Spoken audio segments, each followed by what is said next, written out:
बात करते हैं आतंकिस्तान यानी पाकिस्तान की। पाकिस्तान यूं तो कई बार बेनकाब हुआ है। दुनिया के अलग अलग मंचों पर भारत ने उसे कितनी बार एक्सपोज किया है, तब दुनिया को यह पता चला कि आखिरकार आतंक का साथ पाकिस्तान के साथ कैसे रहता है। लेकिन इस कड़ी में इस बार जब दुनिया के सामने पाकिस्तान एक्सपोज हुआ है तो वो हमने एक्सपोज नहीं बल्कि इस बार एक्सपोज किया है दुनिया के सामने पाकिस्तान को।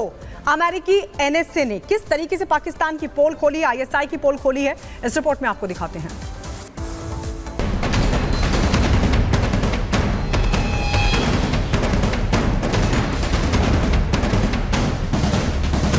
पाकिस्तान के आतंक परस्त चेहरे को यूं तो भारत ने कई बार एक्सपोज किया, दुनिया की कई मंचों पर पाकिस्तान को आईना दिखाया, दुनिया को बताया है कि पाकिस्तान आतंकी पालता है, आतंकियों का पनाहगार है पाकिस्तान, इसमें कोई दो राय नहीं है।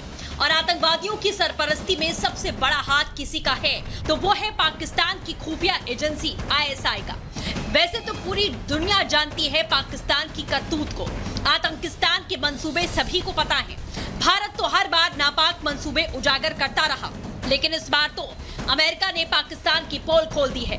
अमेरिका की पूर्व राष्ट्रीय सुरक्षा सलाहकार ने शाहबाज के मुल्क के आतंक प्रेम को सरेआम खोल दिया। ट्रंप के कार्यकाल में अपनी सेवाएं दे चुके पूर्व अमेरिकी एनएसए मैकमास्टर ने लिखा, आतंकवादियों के साथ आईएसआई की मिलीभगत। ट्रंप ने राष्ट्रपति रहते मदद रोकने के लिए कहा, आतंकवादियों का साथ देने से पाकिस्तान को रोका था, फिर भी पाकिस्तान अपना रवैया नहीं बदल रहा था। जो स्टेटमेंट दिया है कि पाकिस्तान टेररिस्ट को मदद कर रहा है और टेररिस्ट कैंप्स पाकिस्तान में है, ये कोई नई बात नहीं है और ये बहुत एक इंटरेस्टिंग डेवलपमेंट है कि अमेरिका ने ऑफिशियली रिकॉग्नाइज किया है। मैकमास्टर ने अपनी किताब a war with ourself, my tour of duty in the Trump White House में ये दावा किया कि हम सभी ने ट्रंप को कहते सुना था, मैं नहीं चाहता कि पाकिस्तान को और पैसा दिया जाए। 2008 की मुंबई आतंकवादी हमले के मास्टरमाइंड हाफिज सईद को रिहा करने पर भी ट्रंप के दौर में एनएसए रहे मैकमास्टर ने पाकिस्तान को एक्सपोज कर दिया था। हाल ही में भारतीय विदेश मंत्री एस जयशंकर ने साफ कर दिया कि पाकिस्तान को अपनी हरकतों का खामियाजा भुगतना पड़ेगा। I think the era of uninterrupted dialogue with Pakistan is over. Actions have consequences. Bharat अब आतंकिस्तान को सबक सिखा रहा है, लेकिन पाकिस्तान बाज नहीं आ रहा। जबकि आईएसआई का पूर्व चीफ कुछ दिनों पहले ही गिरफ्तार हुआ और अब पाक के एक बड़े army officer lieutenant colonel Khalid और आतंकवादियों ने उनके घर के पास से अगवा कर लिया। पूरा मुल्क आतंक के चक्कर में बर्बाद हो गया। फिर शहबाज का देश आतंक से यारी नहीं तोड़ रहा। यही हाल रहा तो पाकिस्तान में भी अफगानिस्तान जैसे हालात हो सकते हैं। Bureau report, Republic Bharat. तो आतंकियों की आका आईएसआई एक्सपोज हो गई है। अमेरिकी एनएसए की तरफ से पाकिस्तान को फिर से बेनकाब कर दिया गया दुनिया के मंच पर।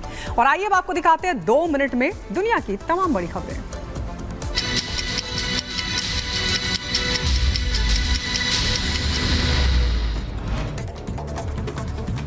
वेस्ट बैंक के हेब्रोन पर इजरायल ने हमला किया। विस्फोट के दौरान एक घर में आग लग गई। वेस्ट बैंक के जेनिन के गवर्नर ने इजरायल की घेराबंदी को हटाने की बात कही। जेनिन पर इजरायल का हमला लगातार जारी है।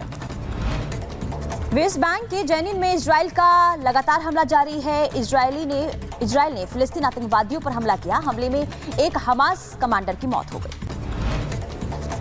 चीन की सिचुआन प्रांत और चोंगकिंग शहर के ग्रामीण इलाकों में सूखा और पानी की कमी है। पानी की कमी की वजह से खेती भी प्रभावित हुई। इधर फिलीपींस ने समुद्र में जहाज के बाद एक बार फिर आप सभी का बहुत स्वागत है। खबरों की शुरुआत करते हैं और अब बात कर लेते हैं जल प्रहाल की, जिससे विजयवाड़ा पूरी तरीके से लाचार नजर आ रहा है। बिल्कुल, गुजरात और राजस्थान की अगर बात करें तो यहाँ पर हालात बहुत बुरे हैं। कई इलाके जलमग्न हो चुके हैं और लगातार बारिश की वजह से वहां पर हालात ऐसे हो गए हैं कि कई इलाकों का तो भूगोल ही बदल गया है। बिल्कुल, देखिए विजयवाड़ा से कुछ ऐसी तस्वीरें सामने आई है जिसे देखने के बाद अब खुद वहां के हालातों का अंदाजा लगा सकते हैं। एक रिपोर्ट के जरिए आपको दिखाते हैं विजयवाड़ा में क्या हाल बना हुआ है।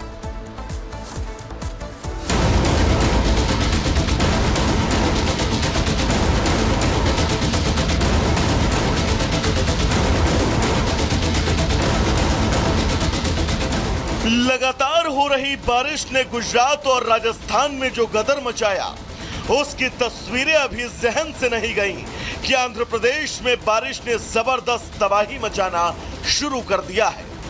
बीते कुछ दिनों से लगातार वहां हो रही बारिश ने अब वहां कहर बरपाना शुरू कर दिया है। खासकर आंध्र प्रदेश की राजधानी विजयवाड़ा की हालत सबसे ज्यादा दयनीय है। वहां कई इलाकों में हालात तो ऐसे हैं कि सड़कें तालाब में तब्दील हैं और शहर के कई रिहायशी इलाके पानी में डूबे नजर आ रहे हैं। शहर के कई इलाके ऐसे हैं जहां बारिश के पानी का तेज बहाव देखकर लोगों के मन में खौफ घर कर गया। बारिश के पानी का तेज बहाव ऐसा कि मजबूत कद काठी का इंसान भी तिनके की तरह पानी में बस बहता हुआ दिखाई दिया।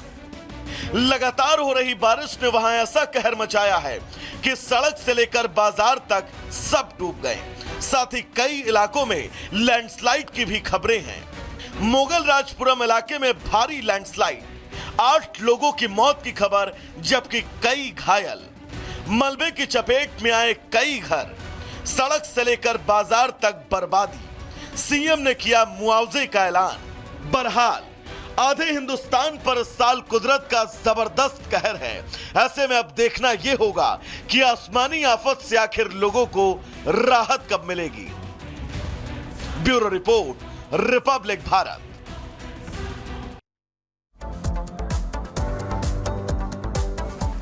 तो देखिए, सितंबर महीने की शुरुआत हो गई है और ऐसे में अभी भी मौसम विभाग की तरफ से ये अलर्ट जारी किया गया है कि सितंबर महीने में भी कई राज्यों में जो है पानी ही पानी देखने को मिल सकता है। देखिए, मौसम विभाग ने कई राज्यों के लिए अलर्ट जारी कर दिया है और इसी के साथ सितंबर में भी देश में भारी बारिश होगी। यानी कि अंदाजा लगा सकते हैं कि अभी जो मुसीबत है, ये बारिश की आफत की, वो खत्म नहीं होने वाली है। तो सितंबर महीने की शुरुआत, लेकिन कई राज्यों में बारिश को लेकर अलर्ट अभी भी जारी किया गया है। सितंबर में सामान्य से अधिक बारिश का अनुमान जताया गया है। इसके अलावा देखिए, जो लगातार हम तस्वीरें दिखा रहे हैं कि आधे से ज्यादा हिंदुस्तान किस वजह से यानी कि त्रस्त नजर आ रहा है। उत्तर पश्चिम भारत में भारी बारिश का अलर्ट जारी किया है। इसके अलावा देखिए, मौसम विभाग ने प्रेस कॉन्फ्रेंस करके तमाम ये जानकारी दी और ये जानकारी दी गई है कि उत्तराखंड, हिमाचल प्रदेश, जम्मू कश्मीर की बात करें तो यहां पर भी चेतावनी है। राजस्थान, मध्य प्रदेश में भारी बारिश का अनुमान जो है वो जताया गया है। तो कुल मिलाकर अभी जो है बाढ़ और बारिश से राहत नहीं मिलने वाली है।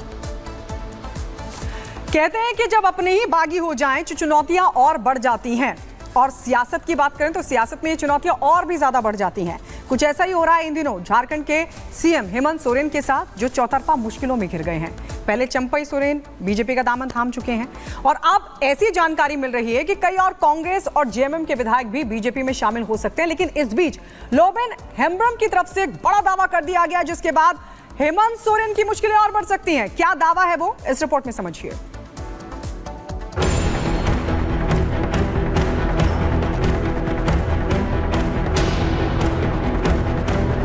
जमीन मामले में सलाखों के पीछे से जमानत पर बाहर आए झारखंड मुक्ति मोर्चा के सर्वे सर्वा और झारखंड के मुख्यमंत्री हेमंत सोरेन ने तो सपने में भी ना सोचा होगा कि उनके अपने ही उनकी सियासी जमीन को खिसकाने की पटकथा तैयार कर चुके हैं।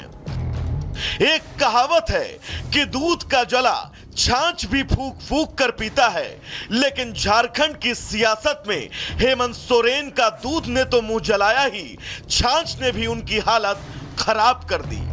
चंपई, जिन्हें हेमंत ने सियासत का सरदार चुना, लेकिन उन्होंने हेमंत पर फोन टैपिंग जैसे गंभीर आरोप लगाकर खुद को अलग कर बीजेपी की राह पकड़ ली। गाहे बगाहे कुछ हेमंत के लिए अच्छी खबर आती कि उससे पहले ही उनके अपने ही पुराने नेता लोबिन हेब्रन ने जो सियासी संभावनाएं जताई, उसने तो हेमंत की चुनौतियों में ही 4 चांद लगा दिए। सुनिए। झारखंड में जो आदिवासी लोग हैं इस बात को समझ रहे हैं कि यहाँ पर बांग्लादेशी आकर के यहाँ पर जो लव जिहाद जो जिसको आप लोग बोलते हैं, यहाँ के आदिवासी लड़कियों के साथ में शादी करते हैं और शादी करने के बाद यहाँ उसको मुखिया में खड़ा किया जाता है, प्रमुख भी लोग बनते हैं और जिला परिषद अध्यक्ष भी बनते हैं। तो ये सारा चीज़ अब आदिवासी लोग इस चीज़ को देख रहा है और इसीलिए आदिवासियों को अब हेमंत सरकार से नफरत भी शुरू हो गया है और सरकार को संज्ञान में है, लेकिन बट सरकार इस पर किसी तरह का कोई काम नहीं कर रहे रोकने के लिए। इसलिए कि चूंकि उसका वो कि वोट बैंक है ना, वोट बैंक बढ़ रहा है उसका, यही मतलब है। और इसीलिए हमने इसका पूरा पुरजोर हम लोगों ने विरोध किया। लोबिन हेब्रम की जुबान से निकला एक एक शब्द तय है। हेमंत